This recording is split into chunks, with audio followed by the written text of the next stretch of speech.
Bom dia, irmãos. Saúde e paz a todos. Nós podemos se assentar, irmãos. Fiquem em paz. Glória a Deus. Que bom estarmos aqui juntos essa manhã. Que bom termos esse tempo para louvarmos o Senhor, né, irmãos? Os dias passam tão rápidos, né? Tantos desafios, tantas pressões. Se naturalmente, né, a vida já nos pressionava, agora nesses dias as pressões são maiores ainda, né, irmãos? As tensões. E é interessante que as pressões que vêm sobre nós, irmãos, a gente vai absorvendo, eu e você, todos nós vamos absorvendo, mas na nossa própria estrutura, né, tem uma espécie de filtro que algumas coisas vão ficando, né? E aí vai afetando, vai estressando, vai cansando, não é assim, irmãos? E como é bom a gente ter esse tempo para reunir e adorar, congregar. Pena que não dá para dar um abraço nos irmãos, né? Que isso desestressa bastante também. Mas orar, louvar o Senhor, celebrar o nosso Deus, glorificar o nosso Salvador. Glória a Deus, isso é muito especial realmente. Esse mês de dezembro, nós estamos encerrando essa fase desafiadora. E nesse tempo nós estamos refletindo sobre esse tema, imagem de Deus, Imago Dei. A imagem de Deus, a palavra do Senhor nos ensina que Deus criou o homem, a sua imagem, conforme a sua semelhança. Mas nós decidimos, nós preferimos, né, quando eu digo nós, no Jardim do Éden, né, Adão e Eva, preferiram uma outra imagem, uma outra semelhança. E hoje, nos dias desde a queda de Adão e Eva, nós lidamos com esse desafio de termos imagem e semelhança de Deus, contudo vivermos não nessa imagem, nessa semelhança de Deus. E nós semana passada nós refletimos um pouco sobre o texto de Gênesis 2, e hoje eu quero ler com vocês o texto de Gênesis 3. Glória a Deus. Bom ver a Carla aí, Carla. Bom te ver de novo. Glória a Deus, Juninho, Zanetão. Tem cadeira ali para o Zanete, né? E hoje é um dia especial, né? Dia de apresentação. Glória a Deus.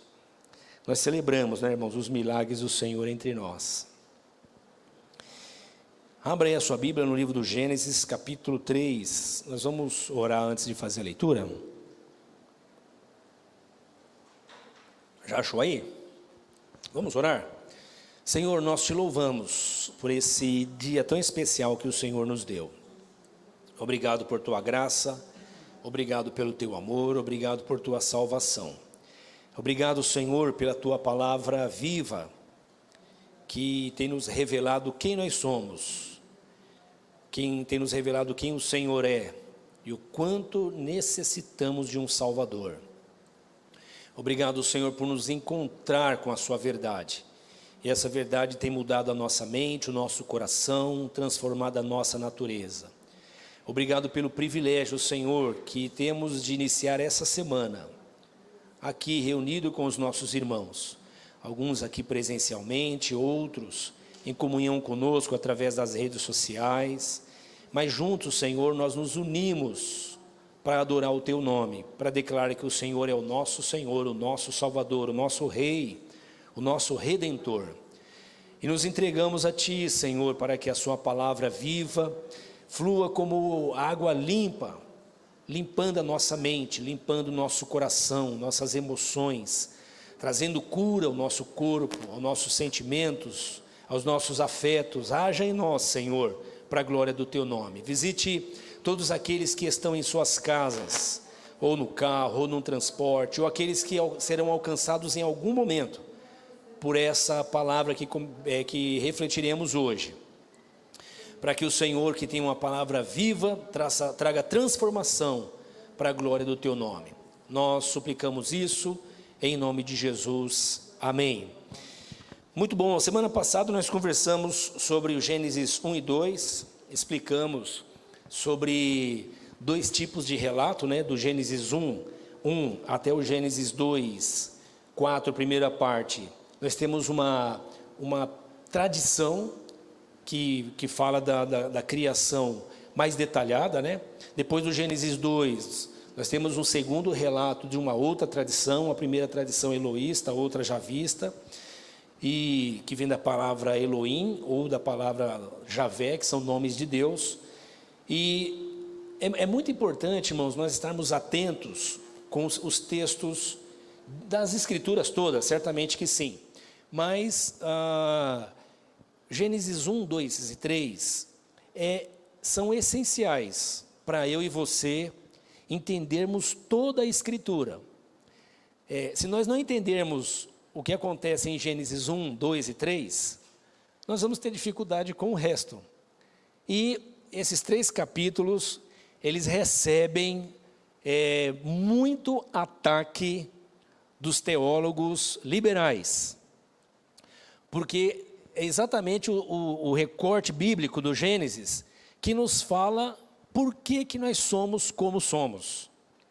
Por que nós somos tão afetados?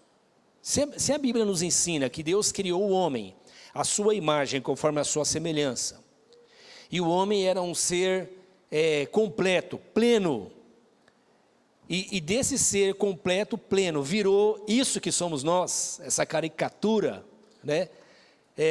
Temos inteligência que nos faz bem, mas também nos traz muito mal. Temos os afetos que nos leva a nos expressar como humanos, mas esse mesmo afeto nos leva a trazer tanto dano aos que estão ao nosso redor. Temos a nossa psique, né? Nossa autoconsciência. Nós, diferente dos demais animais, nós vemos o outro e também nos percebemos. Isso é a autoconsciência. Nós olhamos para nós mesmos. Por isso que hoje tem as ciências que trabalham psicologia, psiquiatria, né, e psicanálise. Porque nós temos essa capacidade de olhar para nós mesmos. Nós temos autoconsciência. Mas ao olharmos para nós mesmos com essa autoconsciência, nossa reação em relação ao outro deveria ser uma. E normalmente, e muitas das vezes, pelo menos, muitas vezes ela é danosa em relação ao outro e a nós mesmos.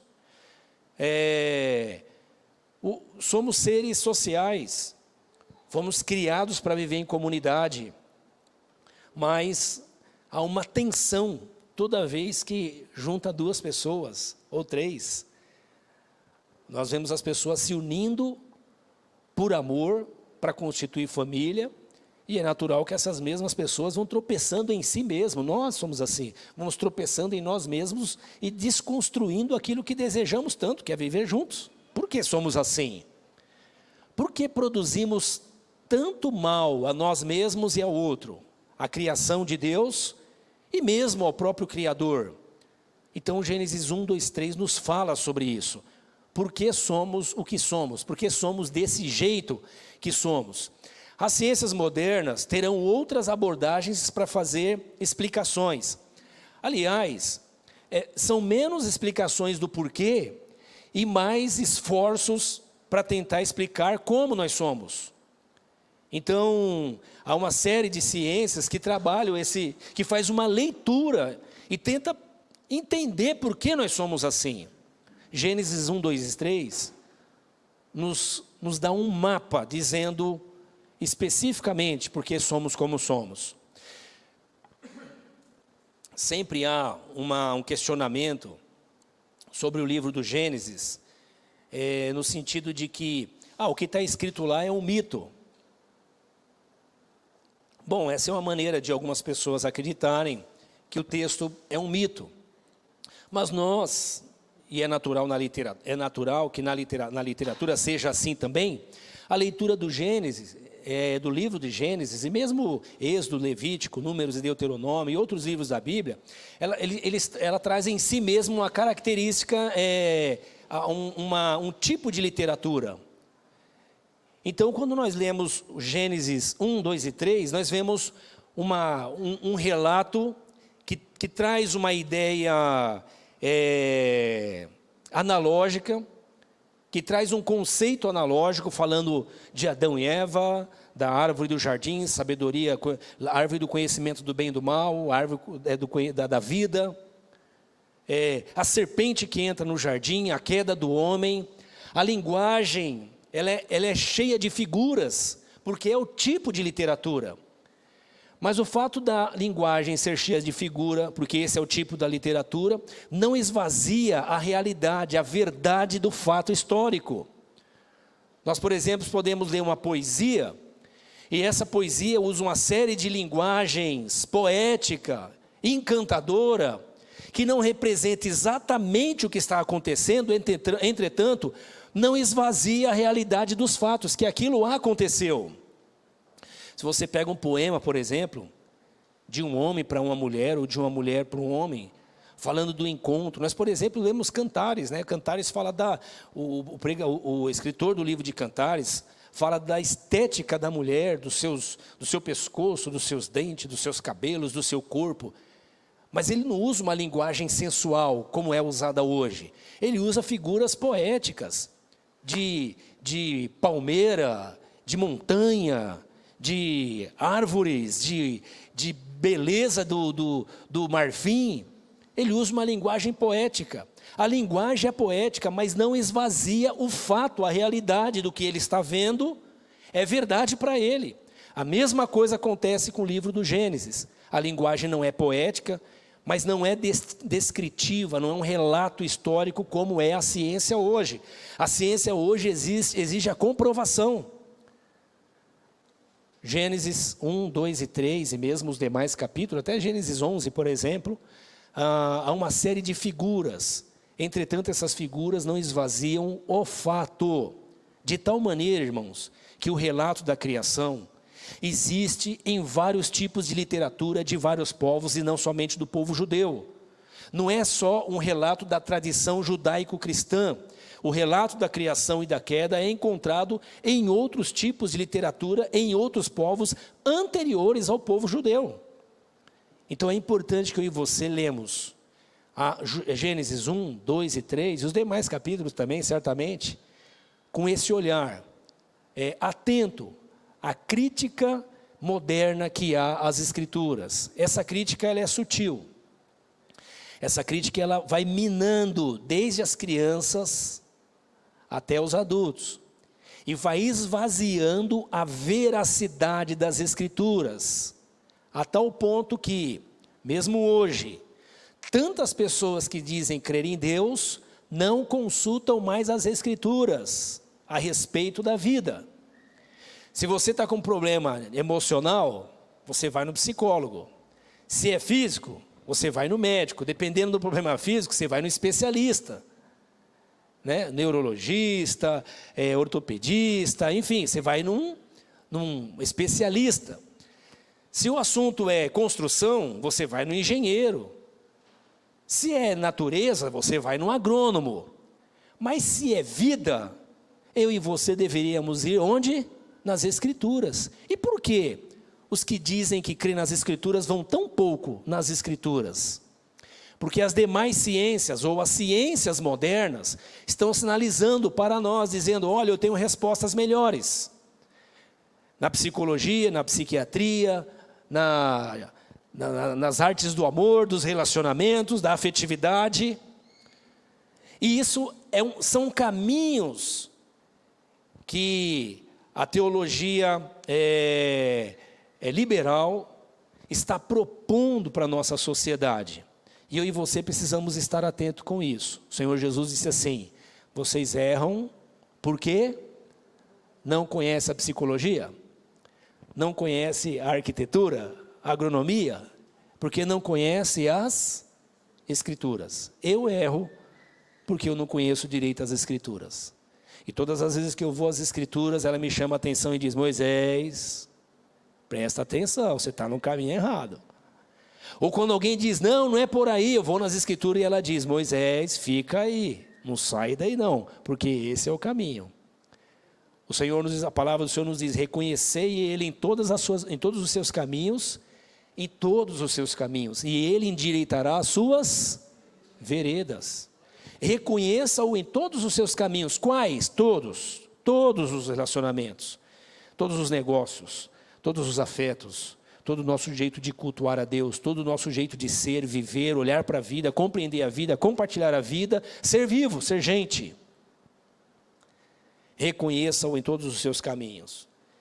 Gênesis 1, 2, 3, então, e eu estou insistindo nesse assunto, porque as Escrituras, irmãos, têm sido alvo frequente da teologia liberal e da ciência moderna para esvaziar os princípios das Escrituras. Vamos nos encher da palavra, irmãos? Vamos nos encher da palavra. Ela é viva, ela é a água que mata a nossa sede. Você quer viver uma vida de santificação? Não adianta ficar ajoelhando em cima de milho, não. Você quer viver uma vida de santificação? Não adianta ficar trocando de canal toda hora, não. Você quer viver uma vida de santificação? Não adianta se enfiar no mosteiro ou ir para o deserto como João Batista. O que a Bíblia nos ensina é que nós temos que lavar a nossa mente. Lavar a mente onde? Na palavra. Vocês estão limpos pela palavra que vos tenho falado, disse o Senhor Jesus. À medida que eu e você nos expomos à palavra, ela vai lavando a nossa mente. Mau pensamento, más intenções, desejos ruins, desejos que faz mal até nós mesmos em pensarmos nele, eles vão sendo tirados pela água da palavra. Vamos ler Gênesis 3, diz assim: ora, a serpente era o mais astuto de todos os animais selvagens que o Senhor Deus tinha feito. E ela perguntou à mulher: foi isso mesmo que Deus disse? Não comam de nenhum fruto das árvores do jardim? Respondeu a mulher à serpente: podemos comer do fruto das árvores do jardim, mas Deus disse: não comam do fruto da árvore que está no meio do jardim, nem toquem nele, do contrário, vocês morrerão. Disse a serpente à mulher: certamente não morrerão. Deus sabe que o dia em que deles comerem, seus olhos se abrirão. Vocês, como Deus, serão conhecedores do bem e do mal. Quando a mulher viu que a árvore parecia agradável ao paladar, atraente aos olhos, e além disso, desejável para se obter discernimento, tomou do seu fruto, comeu, deu para o seu marido, que comeu também. Os olhos dos dois se abriram e perceberam que estavam nus. Então juntaram folhas de figueira para cobrir-se. Ouvindo o homem e sua mulher os passos do Senhor Deus que andava pelo jardim, quando soprava a brisa do dia, esconderam-se da presença do Senhor Deus entre as árvores do jardim. Mas o Senhor Deus chamou o homem e perguntou: onde você está? Ele respondeu: ouvi teus passos no jardim, fiquei com medo, porque estava nu, por isso me escondi. Deus perguntou: quem disse que você estava nu? Você comeu do fruto da árvore da qual proibi comer? Disse o homem: foi a mulher que me deste por companheira, ela me deu do fruto da árvore e eu comi. O Senhor Deus perguntou então à mulher: que foi que você fez? Respondeu a mulher: a serpente me enganou e eu comi. Então o Senhor Deus declarou à serpente: uma vez que você fez isso, maldita é você entre todos os rebanhos domésticos e entre todos os animais selvagens. Sobre o seu ventre você rastejará, e pó comerá todos os dias da sua vida. Porém, inimizade entre você e a mulher, entre a sua descendência e a descendência dela. Este lhe ferirá a cabeça, e você lhe ferirá o calcanhar. À mulher, ele declarou: multiplicarei grandemente o seu sofrimento na gravidez. Com sofrimento você dará à luz filhos. Seu desejo será para o seu marido e ele a dominará. Ao homem declarou: visto que você deu ouvidos à sua mulher e comeu do fruto da árvore do qual eu lhe ordenara que não comesse, maldita é a terra por sua causa. Com sofrimento você se alimentará dela todos os dias da sua vida. Ela lhe dará espinhos e ervas daninhas, e você terá que alimentar-se das plantas do campo. Com o suor do seu rosto você comerá o seu pão, até que volte à terra, visto que dela foi tirado, porque você é pó, e ao pó voltará. Adão deu à sua mulher o nome de Eva, pois ela seria mãe de toda a humanidade. O Senhor Deus fez roupas de pele e com elas vestiu Adão e sua mulher. Então disse o Senhor Deus: agora o homem se tornou como um de nós, conhecendo o bem e o mal. Não se deve, pois, permitir que ele tome também do fruto da árvore da vida e o coma, e viva para sempre. Por isso o Senhor Deus o mandou embora do jardim do Éden, para cultivar o solo do qual fora tirado. Depois de expulsar o homem, colocou a leste do jardim do Éden querubins e uma espada flamejante que se movia, guardando o caminho para a árvore da vida.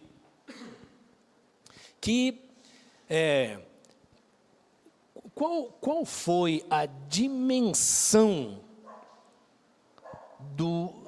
da rebelião do homem contra Deus? Qual o impacto disso? Bom, nós citamos alguns aqui, que foi essa deformidade que se estabeleceu em nós, deformidade em todos os aspectos da nossa existência. Mas o impacto, irmãos, a dimensão do comportamento rebelde do homem, ele é diferente do comportamento rebelde que eu tenho, por exemplo, com você. Se eu lhe ofender, se eu lhe fazer mal, eu converso com você e, como a Bíblia nos ensina, nós devemos entrar num acordo. Eu devo reparar o dano que eu fiz em você, devo lhe pedir perdão e nós devemos nos irmanar novamente. E pronto, é assim que está feito. Não tem mais nada que precisa ser feito. Ninguém precisa ser morto, não precisa ser derramado sangue, não precisa ser dado nenhuma oferta especial. Há um acordo entre duas pessoas que se ofendem.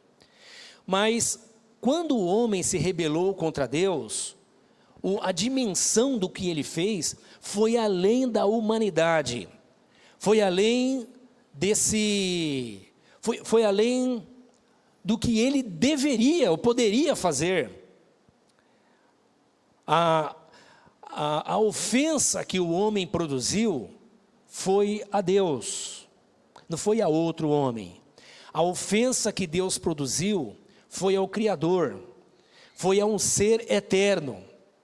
Nós, a princípio, entendemos pela Escritura que nós somos imortais. Eu e você temos o corpo que se desintegra, mas ressuscitará no dia do juízo. Todos os homens ressuscitarão, grandes e pequenos, e todos os povos de todas as nações ressuscitarão, uns para a vida e outros para a condenação, mas todos receberão seu corpo novamente. Mas o corpo se desintegra. Entretanto, nós não somos só corpo, nós somos corpo e uma parte espiritual, que nós chamamos de mente, pensamento, consciência, alma e espírito. É uma parte imaterial que se relaciona com Deus. É uma parte imaterial que sente, que absorve as coisas imateriais que nós não vemos, que nós não percebemos. Consciência, autoconsciência. Quando o homem ele se rebela contra Deus, ele é afetado integralmente, e a dívida com ele e a ofensa dele é com um ser eterno. Eu e você nascemos, nosso corpo se desfaz, um dia será restaurado, mas nós vamos viver sempre. Mas nós um dia nascemos, somos imortais, mas Deus é eterno. Isso é difícil de entrar na nossa cabeça, mas o conceito é de que ele sempre existiu e ele sempre existirá, que ele não tem um corpo como o nosso, que ele está acima da materialidade, que ele está além do tempo e do espaço, ele é um ser eterno. A dívida com alguém como eu é pago com instrumentos, é reparada com elementos, com instrumentos que eu e você conhecemos. Mas a dívida com um ser eterno, como que ela pode ser paga? Olha o que o texto diz, irmãos. Gênesis 3, versículo 21. Diz assim: o Senhor Deus fez roupas de pele e com elas vestiu Adão e a mulher, Adão e Eva. Por que Deus fez roupas de pele para o casal? Porque o casal, assim que se rebelou contra Deus, eles começaram a manifestar as distorções de natureza. Eles eram perfeitos antes da queda. Eles conversavam com Deus todo dia.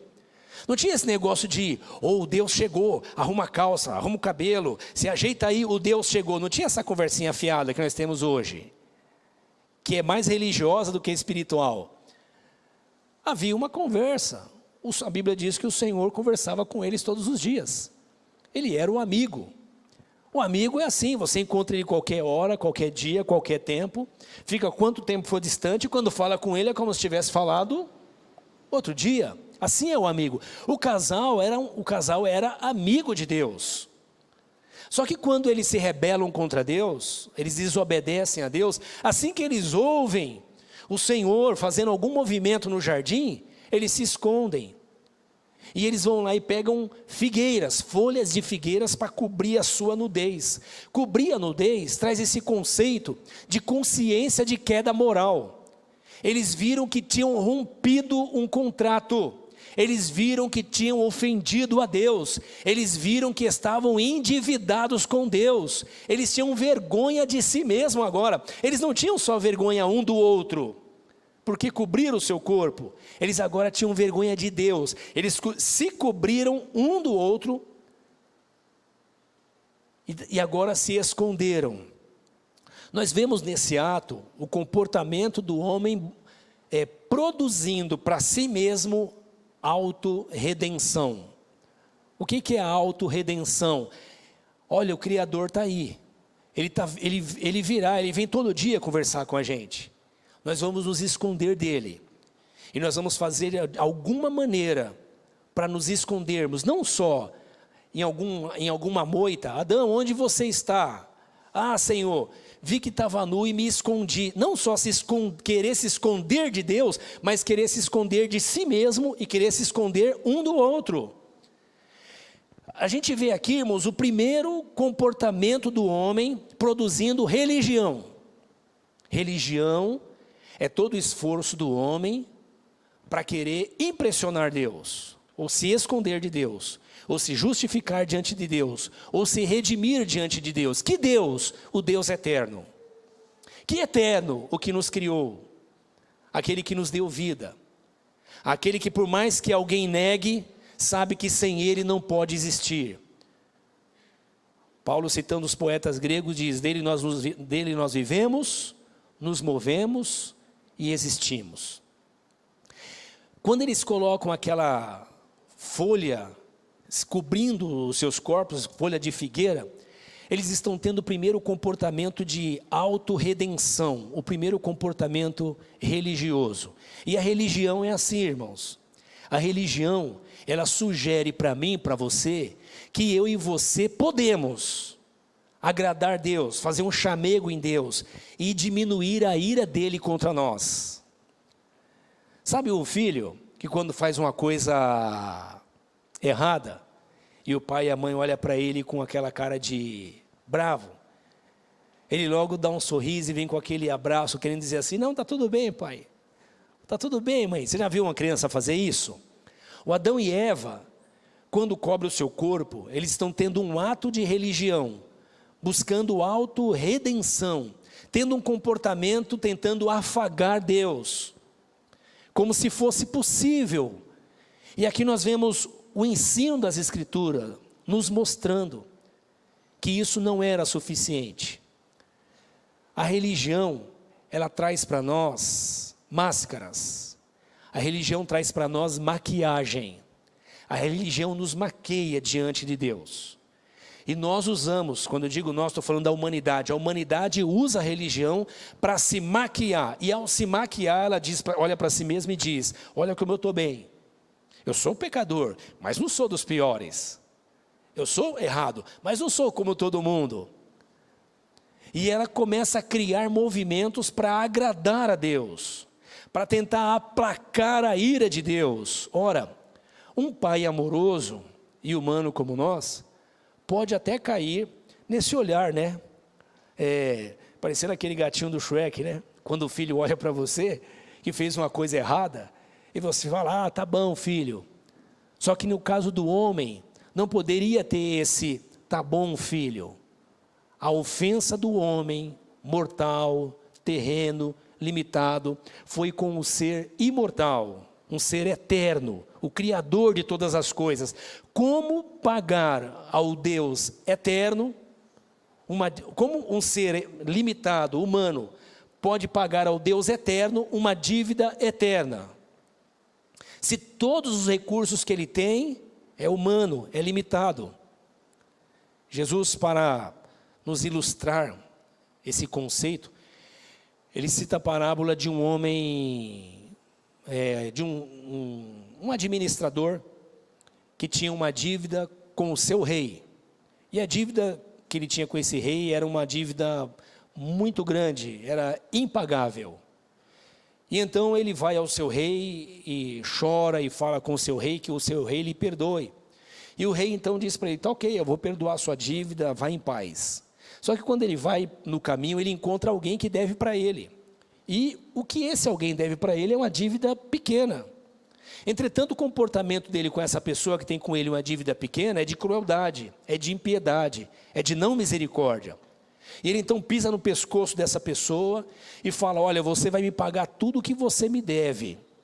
Senão eu vou tomar sua família e vou tomar tudo. Você tem que me pagar. E então o Senhor Jesus diz que o Senhor dele, o rei dele, vendo a atitude dele com quem lhe devia uma dívida pequena, foi até ele e falou, por que que você foi cruel, não foi misericordioso com o outro assim como eu fui com você? Como você não teve misericórdia, agora eu também não terei misericórdia com você. E ele traz o conceito de que o homem que tinha uma dívida impagável representa toda a humanidade. Porque a dívida que o homem tem é com o Deus eterno, o Deus perfeito. É como se o homem tivesse se manchado, se sujado, o corpo deformado, a cabeça deformada, as emoções deformadas, os sentimentos deformados. O que eu, tão deformado, vou ofertar a um Deus tão perfeito? Nada seria possível ser entregue a esse Deus perfeito. Então, quando nós lemos aqui que Deus, quando o casal chegou a ele, aqui no versículo 21, o Senhor Deus fez roupas de pele e com elas vestiu Adão e Eva. Ele está sinalizando que para cobrir a nudez daquele casal, ele teria que matar um animal. Até ali, nenhum sangue havia sido derramado, porque não se matava animais naquela época. Pelo que nós lemos, e o que nos dá a entender é que animais e homens eram todos vegetarianos. Não havia derramamento de sangue. Mas agora com a queda, uma vida será tirada. Quem pode tirar a vida, irmãos? O homem pode tirar a vida? O homem deve tirar a vida? Mas hoje nós sabemos que o homem não só continua não podendo, mas continua tirando. O homem nunca deveria poder tirar a vida de ninguém, nem mesmo de um animal. É isso que nós lemos nas Escrituras. Por quê? Porque quem dá a vida é Deus. Só que depois da queda, tudo mudou. E agora Deus tira a vida de um animal, para que com a pele daquele animal, ele possa cobrir a vergonha, a nudez do casal. E por que a vida de um animal tem que morrer? Porque o homem agora tem que pagar a dívida dele com vida. Só que a vida dele é manchada, a vida dele é marcada, não serve mais para Deus. Um animal, um inocente, tem que ter a vida tirada, não um outro humano, mas um animal. O sangue que representa a vida, é o primeiro conceito que nós encontramos nas Escrituras, de redenção. Não é uma redenção plena, é uma redenção parcial. Não é uma redenção que tira o pecado, mas é uma redenção que cobre pecado. O sangue de um animal é derramado para que o couro dele cubra a nudez do casal. A nudez significa imoralidade, pecado, distorção ética, separação de Deus. O pecado do homem foi tão violento que o homem não pôde fazer nada por si mesmo. Deus teve que sacrificar um animal. E a partir dali, o homem começou a reproduzir esse ato de fazer sacrifício de animais para aplacar a ira de Deus. Não para arrancar o pecado, mas para cobrir o pecado. Só um, posteriormente, viria para arrancar o pecado do homem. João Batista, quando está no Rio Jordão e vê Jesus, o seu primo, chegando perto dele, ele olha para Jesus e diz: esse é o Cordeiro de Deus que tira o pecado do mundo. Ele está sinalizando e ele está comprovando aquilo que foi sinalizado, lá no Jardim do Éden. Lá foi um animal que foi morto. E nenhum outro ser humano poderia ser morto para cobrir o pecado de um outro ser humano, porque não é possível. Somente um animal inocente poderia ter o seu sangue derramado, sua vida perdida, para que a vida dele compensasse o dano da morte que o homem produziu. Mas isso não arrancava, só cobria pecado. Mas João Batista, quando vê Jesus Cristo, ele identifica em Jesus Cristo o Cordeiro de Deus, que não só cobre, mas tira o pecado de dentro do homem. Finalmente, chegou a libertação para o ser humano. Essa é a dimensão do pecado, vai além do que eu e você podemos dar. Preste bem atenção nisso. Você não agrada a Deus, nem eu podemos nos livrar da nossa condição de pecadores dando dinheiro na igreja. Eu e você não podemos nos livrar da condição de pecadores fazendo penitência, flagelo, autossacrifício. Eu e você não saímos, não conseguimos mudar a nossa condição de pecadores, nos entregando para morrer em sacrifício de alguém, porque nós estamos marcados pela deformidade interna e externa, a deformidade existencial. A nossa dívida é eterna e nós somos limitados. E isso é essencial para eu e você percebermos por que Jesus teve que vir. Por que Deus não disse assim: ô Eva, ô Adão, vocês pisaram na bola, hein? Pisaram na bola. Eu vou fazer o seguinte, eu vou matar vocês dois porque vocês são muito e vou poupar o filho de vocês e tudo bem. Por que Deus não fez isso? Por que Deus não diz assim: ô Adão e Eva, olha, eu fiquei nervoso com vocês, mas tudo bem, vai. Eu vou ensinar vocês no futuro que vocês têm que perdoar o próximo, então está tudo perdoado também, esquece. Por que não era possível que fosse assim, como é possível entre eu e você? Nós perdoamos as nossas dívidas, não precisamos derramar sangue. A diferença é essa, o Deus eterno, e o homem é humano, limitado, é mortal. E a dívida desse ser mortal é com um ser eterno. Eu estou insistindo nisso para que fique bem claro na nossa mente. Que para que uma dívida eterna fosse paga, era necessário que um ser eterno viesse pagar a nossa dívida. Nós não temos recursos para pagar a dívida que adotamos para diminuir a ofensa que fizemos a Deus. Ainda no versículo 22, diz assim: então disse o Senhor Deus, agora o homem se tornou como um de nós, conhecendo o bem e o mal. Ouça aqui: não se deve, pois, permitir que ele tome também do fruto da árvore da vida, e o coma e viva para sempre. Por isso o Senhor Deus o mandou embora do jardim do Éden. Olha, o homem não tinha acabado de errar, porque foi lá e comeu do fruto do conhecimento do bem e do mal? Ele acabou de errar, irmãos. Olha como o homem ficou atrapalhado. Vê se você lembra de alguém. O homem foi lá e pegou do fruto do bem e do mal, influenciado pela serpente, que os apóstolos, os profetas e o livro de Apocalipse nos revela que é o diabo. A figura da serpente é a personificação do diabo, mas a conversa é do diabo, trazendo engano.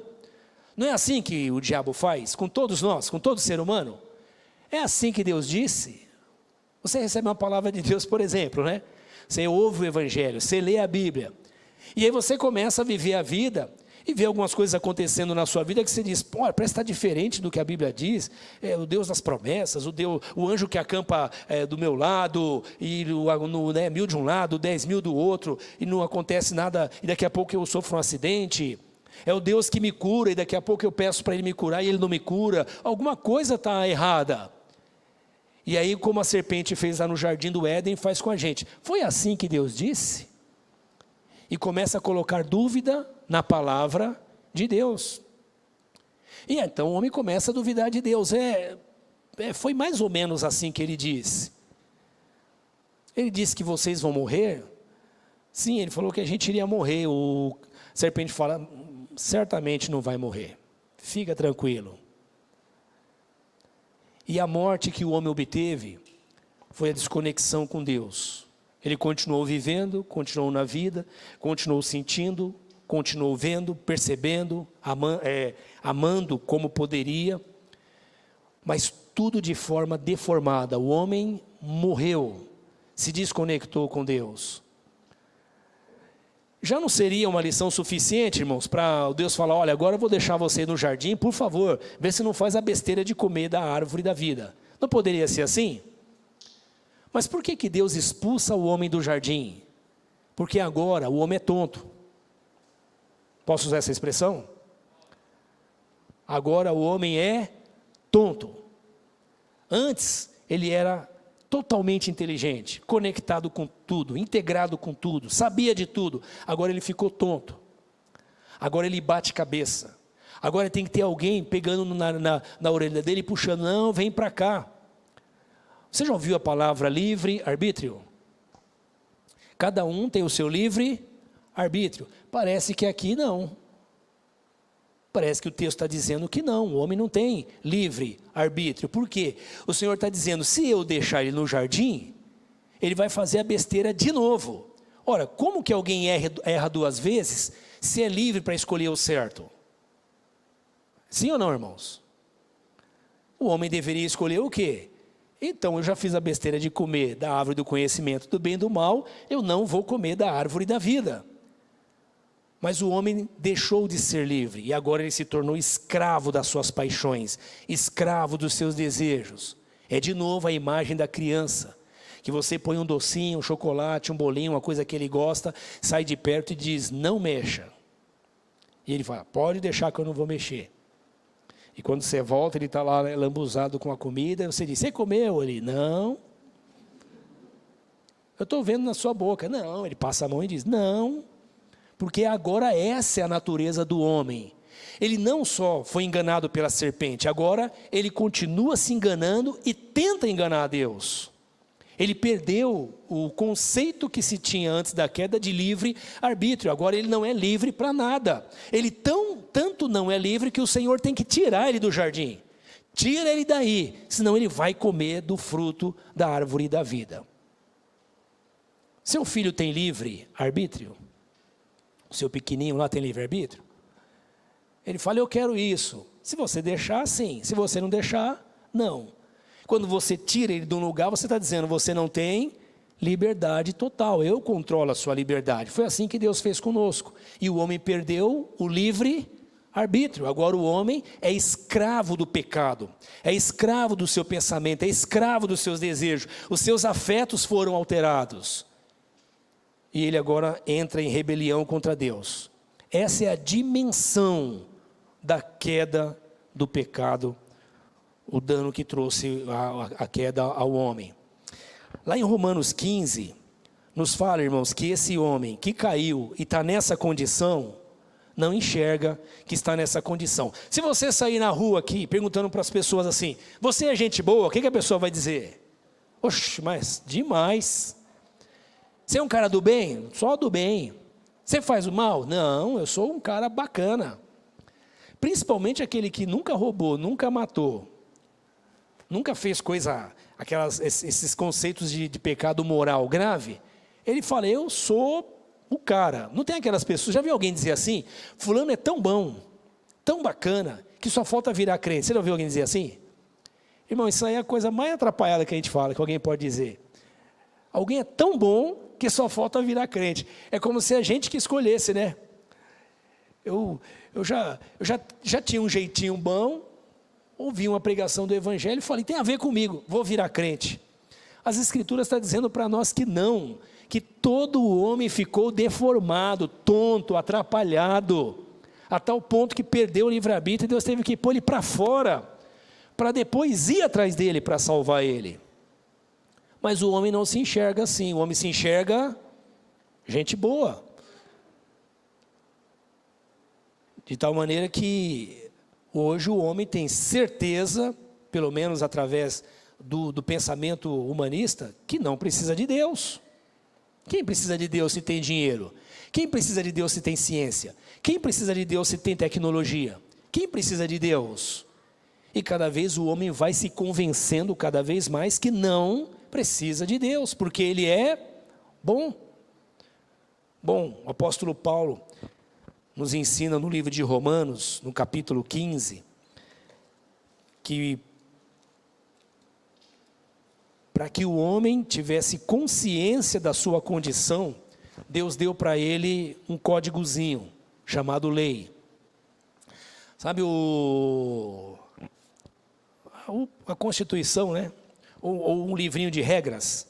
O livrinho de regras é só para instruir a gente o que pode e o que não pode, né?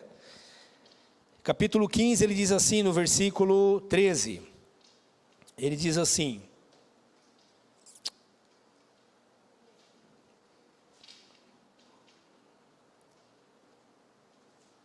não, eu anotei errado aqui, irmãos, espera aí, que eu já acho aqui.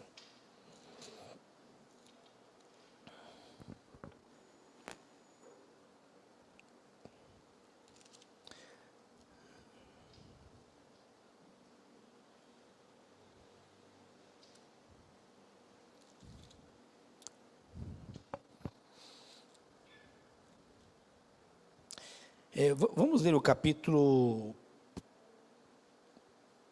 2.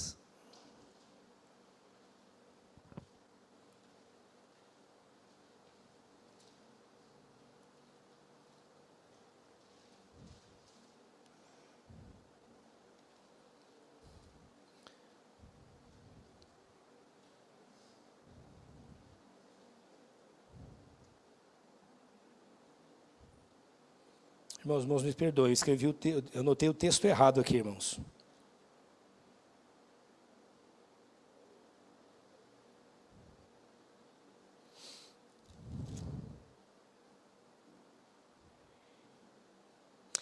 Muito bem, vamos ler o capítulo 5, versículo 20. Perdão, irmãos, capítulo 5, versículo 20. Romanos 5, 20.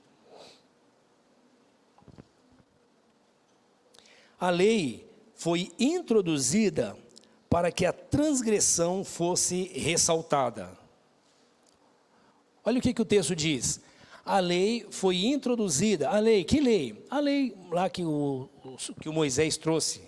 As 10 leis, ou as 10 normas. E as 10 leis, as 10 normas, trata basicamente de relacionamento de Deus com o homem e relacionamento de Deus com o próximo. É relacionamento vertical e relacionamento horizontal. Então, Paulo está dizendo que a lei foi dada aqui no versículo 20, capítulo 5, versículo 20, a lei foi introduzida para que a transgressão fosse ressaltada. Ainda no versículo 13, ele diz assim, pois antes de ser dada a lei, o pecado já estava no mundo, mas o pecado não é levado em conta quando não existe lei. Todavia, a morte reinou desde os tempos de Adão até Moisés, mesmo sobre aqueles que não cometeram pecado semelhante à transgressão de Adão, o qual era um tipo daquele que haveria de vir. Então, Paulo está nos explicando que, desde Adão até Moisés, o pecado estava estabelecido, mas os homens não tinham uma referência do que é pecado, logo eles continuavam a pecar, sem ter algum espelho dizendo para ele, vocês estão pecando. Quando chega Moisés, Moisés traz as 10 ordens, ou os 10 mandamentos, entrega ao povo. E a lei tem o objetivo de esclarecer para o homem. E eu usei a linguagem aqui tonto, no sentido de mostrar que o homem, estava desorientado. A lei é que veio dizer, olha, por que você age assim? E os 10 mandamentos falam de relacionamento, dos relacionamentos de Deus, do homem com Deus e do homem com o próximo. Os 10 mandamentos vai ensinando ao homem que ele não pode se relacionar com Deus através da religião. E que ele não consegue se relacionar com o próximo por causa da deformação que ele tem. Então a lei traz ao homem a consciência do estado que ele está. A consciência de que ele precisa de que alguém de fora lhe traga a redenção. O homem está preso, o homem sabe que precisa amar, mas não consegue amar.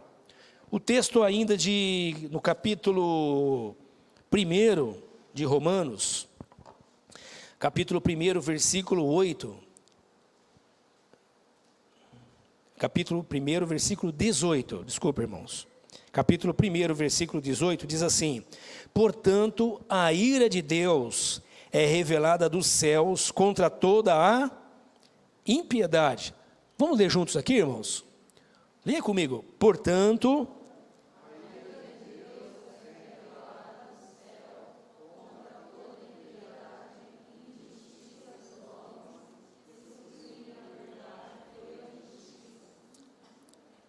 então, a ira de Deus, veja que o texto não diz que Deus está nervoso, eu sempre falo isso aqui, Deus está irado. E irado por quê? Porque ele foi ofendido pelo homem que ele criou e que ele amou. E na sua ira, ele manifesta justiça. E na justiça de Deus também vem o juízo. Por isso que o homem morre. Por isso que o homem está condenado. O Senhor Jesus disse assim: o Filho do Homem não veio condenar o mundo, mas veio salvar o homem. Por que o texto diz que ele não veio condenar? Ele veio salvar. Porque o homem está perdido. Só precisa de salvação quem está condenado, quem está no corredor da morte. Então Jesus veio trazer salvação a esse homem. E que salvação do quê? Olha o que nós acabamos de ler. A ira de Deus é revelada do céu contra toda impiedade e injustiça. O capítulo 1 e 2, irmão, do livro de Romanos, fala só sobre a condição do ser humano. Impiedade, irmãos, é o oposto de piedoso. Piedoso é aquele que ama a Deus. Então, quem ama a Deus é piedoso. Quem não ama a Deus, não é que é indiferente a Deus. Quem não ama a Deus, normalmente odeia a Deus. É o ímpio, é o impiedoso. Então a ira de Deus se manifesta contra toda a impiedade e contra toda a injustiça. O que é injustiça? A injustiça, irmãos, tem a ver com relacionamento com o próximo. Então, justiça é eu fazer para o outro o que eu quero que o outro faça para mim. É o mandamento, desejar para o outro o que você deseja para você mesmo. E o que é injustiça? É eu fazer com o outro o que eu não quero que faça por mim. Então, o que esse texto nos ensina é que quando o homem se rebelou contra Deus, ele perdeu essencialmente o poder de amar. Amar a Deus e amar o próximo. Agora ele é um ímpio, não ama a Deus. E ele é injusto, não ama o próximo. Só que aqui ele está falando de todos os homens. Pergunta: você acha mesmo que tem algum ser humano na terra, a não ser aquele que já foi despertado pela palavra do Evangelho, se acha ímpio ou injusto? Acha que rejeita Deus e pratica a injustiça? As Escrituras nos mostram que essa condição do homem, essa é a condição do homem, mas o homem nega essa condição dele. Ele diz: eu não sou ímpio e eu não sou injusto. É de novo a ideia do Deus que para salvar o homem tem que tirar ele do jardim, de tão perdido que esse homem está. Ele tem que fazer uma obra de redenção. Abra comigo a sua Bíblia em Gálatas capítulo 5. Gálatas 5. Que fala sobre as obras da carne e o fruto do Espírito. As obras da carne, irmãos, e o fruto do Espírito são duas categorias de comportamento humano que também está enquadrado nessas duas direções, relacionamento com Deus e relacionamento com o próximo. Obras da carne é chamada de obras porque é o que o homem produz. Eu sempre compartilho com os irmãos aqui uma coisa que eu aprendi com o Ebenezer Bittencourt, que nós somos pecadeiros. O ser humano é um pecadeiro, o ser humano é um pé de pecado. Se tem uma coisa que o homem produz bem, além de criatividade e bastante coisas bacanas também, ele produz pecado. Ele é um pecadeiro. Então, o texto de Gálatas capítulo 5, versículo 19, diz assim: ora, as obras da carne são... Eu vou ler aqui, e você tenta imaginar, tenta lembrar de situações ou coisas que você vê no dia a dia, e vê se isso confere com o que a Bíblia ensina para nós, que é o ser humano. As obras da carne são imoralidade sexual. Nós vemos isso, irmãos? Muito bem. Impureza e libertinagem. Tudo pode, né? Ao conceito do você é livre. É interessante que a Bíblia ensina que nós não somos livres. Mas a gente não gosta de pensar que é livre, irmãos? É bom pensar assim, né? Mas é um engano, a Bíblia está nos ensinando, isso é um engano. Idolatria, irmãos, por favor, não pense aqui nos católicos não, tá bom? É normal quando fala de idolatria, logo alguém pensa na a Maria, no, sei lá, o Expedito, tem esse santo, tem uns santos aí, né? Logo alguém pensa no São Judas. Não, é idolatria. Idolatria é tudo aquilo que em nós ocupa o lugar de Deus. E nós lemos no Gênesis que depois da queda, tudo ocupou o lugar de Deus no coração do homem, porque ele se tornou ímpio. Ele não quer mais saber de Deus. Abre a Bíblia e mostra para alguém que está fazendo uma coisa errada. Ele vai pegar a Bíblia e vai querer que você engole a Bíblia. Por quê? Por causa da ira, da raiva.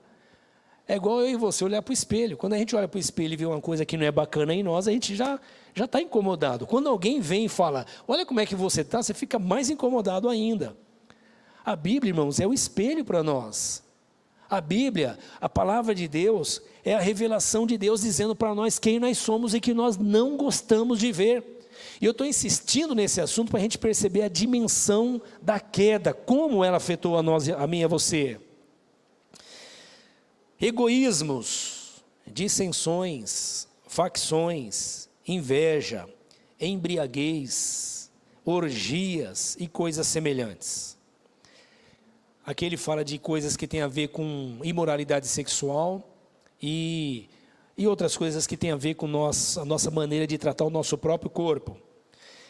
Orgias e coisas semelhantes. E eu os advirto, como antes já os adverti, que aqueles que praticam essas coisas não herdarão o reino de Deus. Pergunta: o homem está perdido porque pratica essas coisas? Ou o homem está perdido, né, porque ele pratica impureza, ou é porque ele é impuro, irmãos? Ou é porque a imoralidade está nele, ou é porque a maldade está dentro dele? O homem é caído, e é só isso que ele produz. Ele é um pé de pecado. O texto diz assim no versículo 22, mas o fruto do Espírito. O que é o fruto do Espírito? Não é mais meu. Não é uma coisa que vem de mim, da minha natureza, da minha força. Vem do Espírito, vem de Deus. O fruto do Espírito é amor, e alegria, e paz, e paciência, e amabilidade, e bondade, e fidelidade, e mansidão, e domínio próprio. Contra essas coisas não há lei. Se a lei veio mostrar para nós quem nós somos, a graça veio mostrar para nós o que Deus tem para mim e para você. E eu encerro essa nossa meditação, já que nós entendemos que perdemos lá no Jardim do Éden o amor a Deus e o amor ao próximo. Nos tornamos religiosos, amantes de nós mesmos, entregue aos prazeres, às paixões e aos desejos. E não gostamos que ninguém fale disso para nós, porque é como se fosse um espelho mostrando quem nós somos.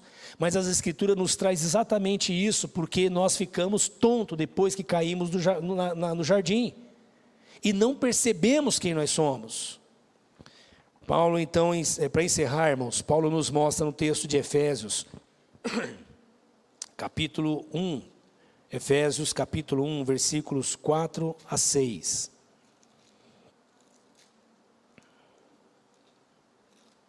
Efésios 1, versículos 4 a 6. Ele diz assim: porque Deus nos escolheu nele quem? Em Jesus Cristo, antes da criação do mundo, para sermos santos e irrepreensíveis em sua presença. Deus nos escolheu. Você já fez a pergunta, se Deus sabia por que a gente ia cair, por que Ele criou o homem? Você já fez essa pergunta? Se Deus sabia que o homem ia tropeçar e cair, por que Ele fez o homem? E aí Paulo nos responde que Deus nos amou antes da criação do mundo. Você acha que um casal que se ama deixaria de ter um filho pela possibilidade dele vir com alguma deformidade? O que vocês acham, irmãos? Sim ou não? Um casal que se ama deixaria de ter um filho pela possibilidade dele vir com alguma deformidade? Se nós que somos humanos dizemos, não, é natural de duas pessoas que se amam querer gerar filhos, não é assim? A não ser que haja por outros motivos outra escolha, mas naturalmente é assim. A não ser que haja por outros motivos uma impossibilidade, mas naturalmente é assim. Duas pessoas se amam, se unem e desse amor nasce a Carolina. Não é assim? Você já imaginou você indo na cadeia, fazendo visitas em cadeia? Eu já fiz bastante visita em cadeia. E você encontra lá uma pessoa que está lá porque fez coisas horríveis. Mas quando essa pessoa, antes dessa pessoa nascer, os pais deles decidiram que queriam gerar alguém, porque se amavam. Se nós somos assim, a pergunta que eu faço, irmãos, é a seguinte: por que Deus não criaria o homem? Mesmo sabendo que ele iria cair? Medo de se decepcionar? Por que Deus não criaria o homem, mesmo sabendo que ele ia se rebelar? Por quê? Com medo de competição? Por que Deus não criaria o homem? A pergunta que eu faço é essa. O Deus que ama, diz o texto em Gênesis, que ele criou, separou terra e água, a vegetação, os peixes, os animais, e o texto diz que tudo o que ele fez era bom, mas ele tinha que continuar subindo na escala de perfeição dele, na escala de amor. E se havia alguma coisa extraordinária que Deus haveria de criar, não seria os anjos, porque ele já havia criado. Seria alguma coisa parecida com ele. E ele cria então o homem, à sua imagem, conforme a sua semelhança. Deus criou o homem, porque Deus amou o homem. E Deus amou tanto esse homem, que ao invés de renegar esse homem, ao invés de abandonar esse homem, ao invés de terceirizar esse homem para alguém, ele fez um plano de resgate para esse homem antes de criar o homem. Ele criou um plano de redenção, de restauração, de salvação. O texto que nós lemos aqui em Efésios 1, de 4 a 6, diz: porque Deus nos escolheu nele. Nele quem? Em Jesus Cristo, o Cordeiro de Deus que tira o pecado do mundo. Antes da criação do mundo, para sermos santos e irrepreensíveis em sua presença. Em amor, nos predestinou para sermos adotados como filhos. Nós éramos filhos em Adão, mas em Adão nós nos tornamos independentes, rebeldes, impiedosos e injustos. Fomos expulsos do jardim para não comermos do fruto da árvore da vida. E ele então vem em resgate ao homem, a mim e a você, para nos trazer redenção. Em amor nos predestinou para sermos adotados como filhos, por meio de Jesus Cristo, conforme o bom propósito da sua vontade. Ainda em Gálatas 1, versículo 15, o apóstolo Paulo diz assim: mas Deus me separou desde o ventre materno e me chamou por sua graça. Não há mais tempo para a gente falar, mas aqui no texto de Gálatas, ele fala de graça. Graça, irmãos, é não religião. Anota isso na sua agenda. Graça é não religião. Graça é não mérito. Graça é algo que Deus nos dá exatamente porque nós não merecemos. Graça é um favor de Deus, é uma ação de Deus em nossa direção. Deus mostra o seu grande amor para conosco, entregando o seu Filho Jesus.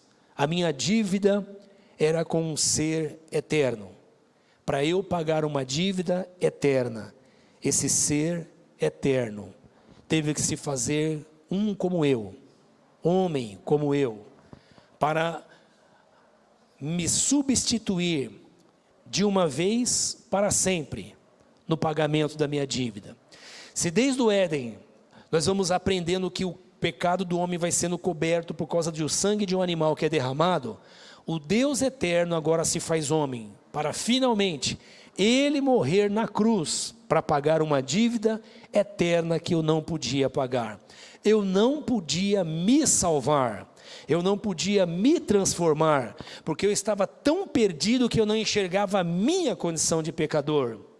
Deus, no seu amor, me tira do jardim, me escolhe antes da criação, faz um plano de redenção, me dá um mandamento para eu enxergar como espelho quem eu sou, e finalmente Ele vem para morrer no meu lugar, pagar a minha dívida e me fazer filho dele. Ele veio para os seus, mas os seus não o receberam. Mas todos quanto o recebeu, deu-lhes o poder de serem feitos filhos de Deus. Você não vira filho, você não vira crente. Você é escolhido por Deus antes da fundação do mundo. Você é escolhido por Deus no ventre da sua mãe. Não depende da sua decisão, depende da escolha, do amor de Deus. Deus amou o mundo de tal maneira que entregou o seu Filho para que todo aquele que nele crê não pereça, mas tenha vida eterna. Nós não mudamos de religião, nós não viramos crente, nós nascemos de novo.